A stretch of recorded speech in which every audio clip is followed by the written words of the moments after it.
시청자 여러분 안녕하십니까? 패널 중개사님 반갑습니다. 부동산 진품 명품 시간입니다.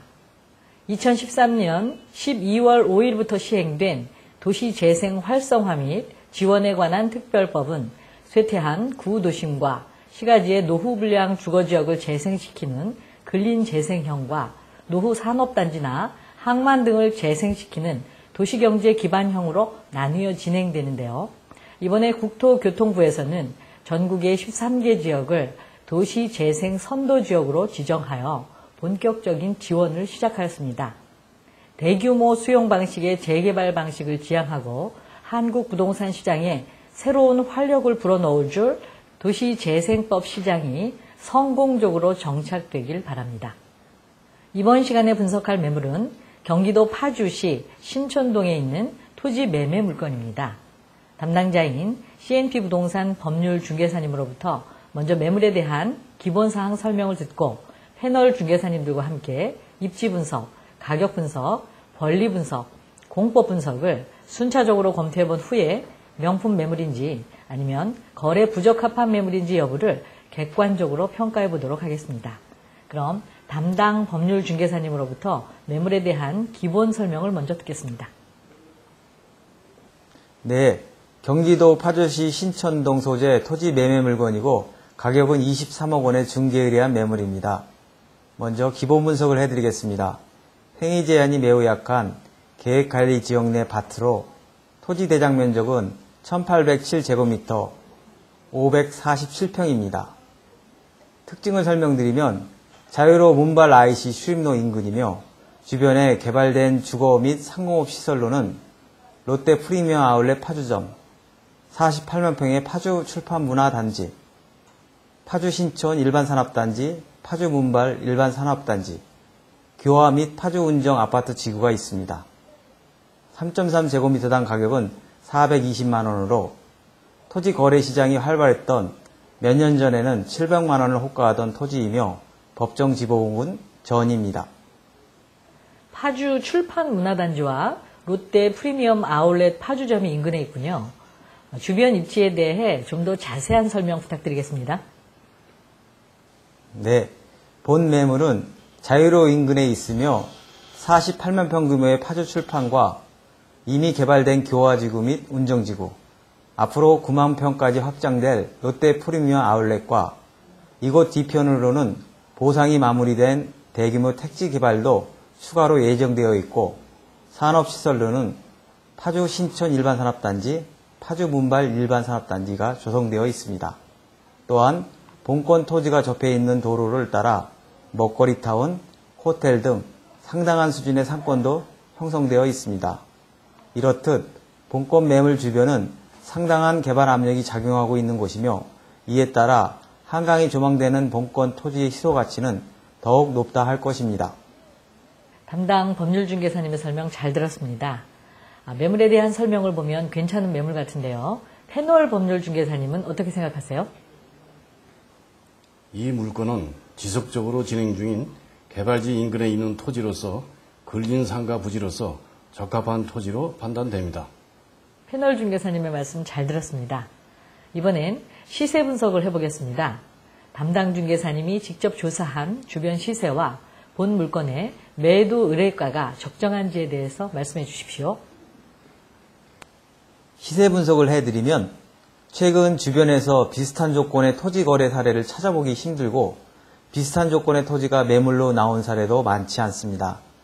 단 한강이 잘 보이는 본권과 같은 토지는 10년 전에는 300만원, 5년 전에는 700만원까지 호가하고 거래되었다는 소유주와 주변 중개업소의 전원을 확인할 수 있었습니다.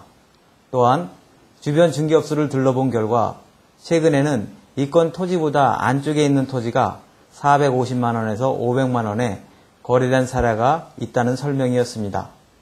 여기에 네이버 부동산 정보망에 올라와 있는 비슷한 조건의 매물을 살펴보면 3.3제곱미터당 440만원에서 510만원까지 다양한 매물들이 올라와 있습니다. 종합적으로 판단해 보았을 때 행위 제한이 매우 약한 계획관리지역 내 토지이고 주변이 광범위하게 지속적으로 개발되고 있는 점, 2차선 변 본권 토지의 매도 의뢰가는 적정한 수준이라고 판단됩니다. 시세 판단을 위한 조사 분석 시점은 2014년 5월 12일입니다. 패널 법률중개사님, 담당자로부터 시세조사 분석 의견을 들었습니다. 중개사님 판단은 어떻습니까? 담당 중개사님의 말씀대로 인근 토지 거래 사례와 주변 지역 개발 현황과 개발 계획 등을 고려해 봤을 때 본 매물의 매도 의뢰 가격은 적정한 시세라고 판단됩니다.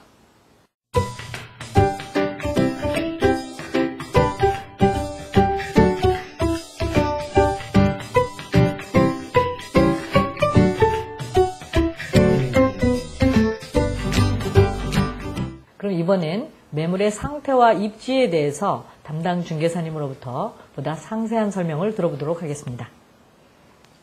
다음은 도로 분석을 좀 더 해드리겠습니다. 7m 2차선 포장도로에 접해 있고 자유로 문발 IC에서 쉽게 접근할 수 있는 접근성 좋은 토지입니다. 담당 중개사님, 이번엔 부동산 법률 분석의 핵심인 권리관계에 대해서 설명을 부탁드리겠습니다. 먼저 등기부 공시권리 분석부터 말씀드리겠습니다.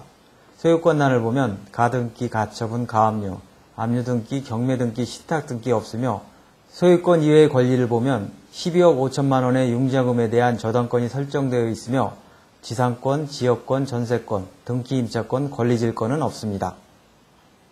다음은 등기부에 나타나지 않는 미공시 권리관계에 대해 설명드리겠습니다.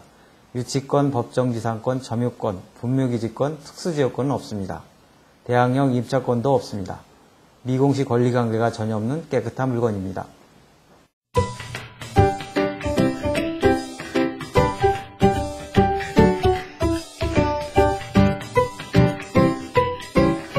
부동산은 121개 공법에 의해 사용, 수익, 처분에 대해 규제받고 있습니다. 공법 규제를 확인하지 않으면 매수인이나 임차인이 경제적으로 큰 불이익을 받을 수도 있습니다. 담당 법률중개사님, 이번엔 공법상 이용 제한에 대해서 설명해 주십시오. 국토의 계획 및 이용에 관한 법률에 의한 기본용도지역은 계획관리지역입니다. 계획관리지역에서 할 수 있는 건축 행위를 설명드리겠습니다. 법령에 의해 단독, 다중, 다가구, 1종 군생, 2종 군생은 허용되어 있고요. 조례에 의해서는 연립, 다세대, 1종 군생, 2종 군생, 문화집회시설 중 관람장, 공연장, 집회장, 전시장 등은 허용될 수 있습니다. 또한 법령에 의해 운동시설, 일반병원, 격리병원, 장례식장, 교육, 연구시설, 노유자시설, 수련시설, 동식물시설, 창고시설, 화장장, 낙골당은 허용되어 있고 조례에 의해서는 일반 관광 숙박시설, 운동시설, 일반병원, 교육연구, 학원, 일반공장, 종교시설, 위험물시설, 자동차시설, 창고시설, 관광휴게시설은 허용될 수 있습니다. 기본용도지역의 추가 공법상 규제도 설명드리겠습니다. 국토의 계획 및 이용에 관한 법률에 따른 계획관리지역, 한강수계법에 따른 폐기물 매립시설 설치 제한지역, 군사기지 및 군사시설 보호법에 따른 제한보호구역, 문화재보호법에 따른 한강하류 재드루미 보호 관련 현상 변경 허가 대상구역입니다. 공법상 이용규제에 대해서는 중개의뢰 시에 법률문서에 정확하게 설명하고 계약 체결 시에는 법률문서로 확인설명서를 교부하겠습니다.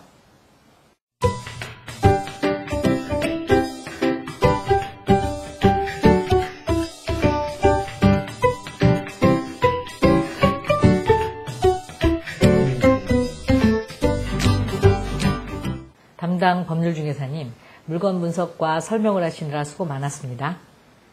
패널 중개사님들은 지금까지 매물에 대해 입지 분석에서부터 가격 분석, 권리 분석, 공법 분석까지 상세한 설명을 들으셨습니다. 이제 분석 결론을 도출할 시간입니다. 객관적 제3자 입장에서 항목별로 각자의 판단을 CNP 온라인 평가 코너에 올려주십시오.